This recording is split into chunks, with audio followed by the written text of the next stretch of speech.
Where's the independence of the committee? Where's the legislature? We're an equal branch of government. And you start off with a blather, and yet look at the empty seats here. Where's Elon Musk? I'm sure he's a genius and is a very credible person because of the wealth he's accumulated. But that does not put him above the law or the responsibility to come before this committee in this Congress.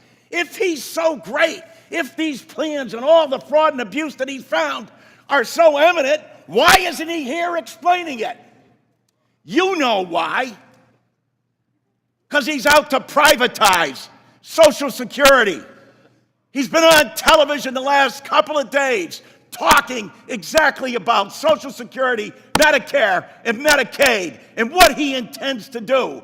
Privatize it. The American people, some of them may have been born at night, but not last night. President Trump has called Social Security a scam.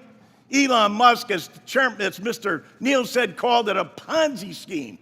Ask that, Mr. Smith, of the 198,000 people in your district who rely on Social Security, and you won't even let the person who's planning to privatize it, who's telling the big lie in front of everyone, in bold as he possibly can, saying, this is what we're going to do. The Congress is in our back pocket.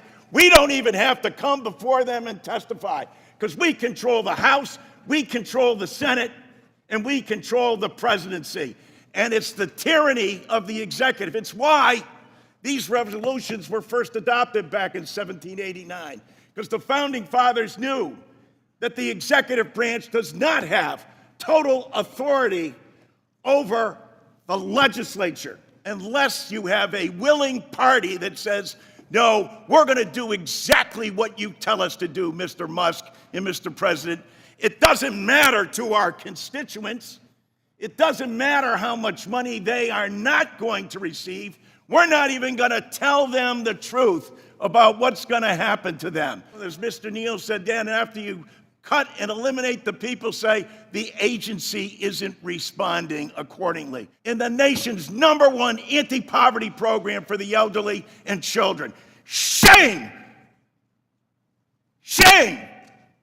If he's right, if they're so good, if they're so just, why aren't they here telling the American people about it? They're not, because you know the truth. It's about privatization.